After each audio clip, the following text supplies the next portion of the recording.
Sa gitna naman ng tumataas na bilang ng mga maagang nabubuntis, nais ng isang opisyal ng Department of Health na pati mga edad 8 o 9, turuan na rin daw tungkol sa sex education.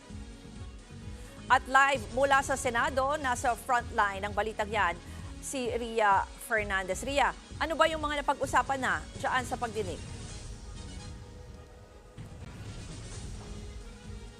Ruth, naniniwala ang isang opisyal ng Department of Health na panahon na para ibaba sa edad 8 o 9 ang pagtuturo ng sex education. Yan ay sa harap ng pabatang edad na mga kabataang nagkakaroon ng teenage pregnancy sa bansa. Sa datos na ipinakita ni Senador Sherwin Gatchalian sa joint hearing ng Senate Committees on Basic Education and Youth kanina, sumampa sa 3,300 ang mga batang ina. Ito sa 10 hanggang 14 noong 2023. Mas mataas ng 1,000 kumpara sa 2,300 noong 2021.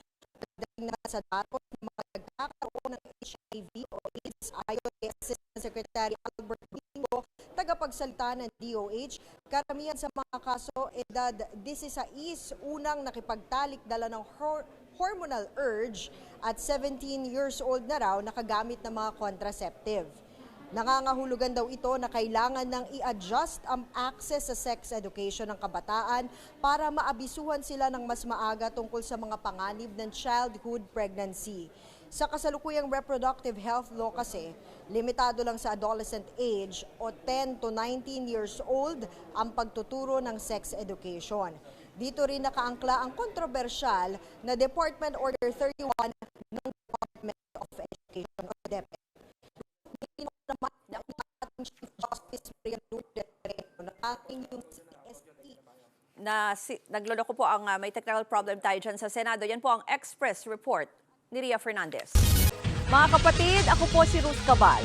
Maging maalam at may pakialam sa mga may init at rumaratsadang balita sa Frontline Express. Para maging updated sa balitaan, mag-subscribe lang sa social media pages ng News 5.